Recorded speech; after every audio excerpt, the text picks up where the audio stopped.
in the traditional sense, and if one looks at some of the research undertaking, most brands undertook a rebrand once every 7 to 10 years.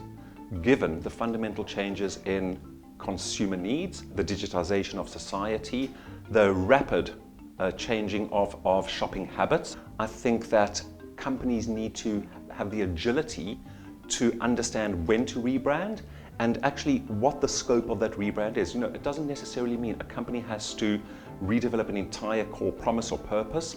It might be one segment of the organization that requires a shift in perception.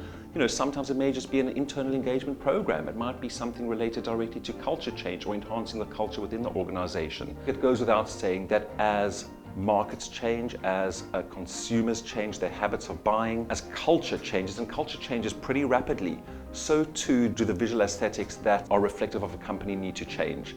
There are many, many considerations. Some of the big organizations we work with today are highly complex organizations with complex challenges. From a design perspective, and really living the principle of simple is smart, one of the key challenges is developing a simple framework of tools and design assets that can be deployed not only flexibly but allow for a large amount of creativity. I'll give you an example. We're currently working with Sainsbury's, one of the largest supermarket chains here in the UK. One of their challenges is developing a simplified toolbox that can be highly adaptive across 800 products, used in many, many different ways. So the DNA of that visual language stays the same, but allows one to adapt it and tweak it in line with the demands of the organization and fundamental changes in consumer society.